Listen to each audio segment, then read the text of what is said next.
মিরপুরের জামাতের এমপি সে বলেছে সেখানে কোনো ধরনের মাজার আক্রমণ করা হয় নাই, সেখানে নাকি মাদক বিরোধী অভিযান চালানো হয়েছে। আমি দার্থহীন ভাষায় এমপি সাহেবকে বলতে চাই, জামাতের এমপি কে বলতে চাই, আপনি যে বলেছেন সেখানে মাদক বিরোধী অভিযান চালানো হয়েছে, মাদক বিরোধী অভিযান চালানো কি জনগণের কাজ নাকি প্রশাসনের কাজ?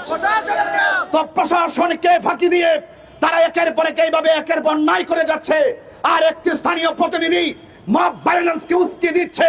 আমি মনে করি এই সমস্ত মব ভায়োলেন্সের পিছনে নিশ্চয়ই কোন ধরনের মদত সম্পৃক্ততা রয়েছে।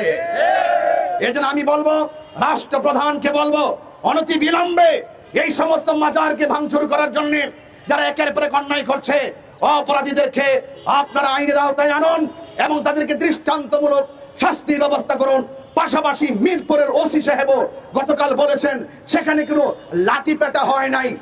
আচ্ছা বলুন তো, সারা দেশের মানুষ দেখেছে, সারা বিশ্বের মানুষ দেখেছে প্রকাশ্যে জিয়ারতকারীদেরকে আঘাত করেছে, স্থাপনাকে ভাঙচুর করা হয়েছে, মানুষকে রক্তাক্ত করা হয়েছে। প্রশাসনের তিনি কোন দায়িত্বশীল ব্যক্তি যিনি বলছে সেখানে লাঠি পেটা করা হচ্ছে না?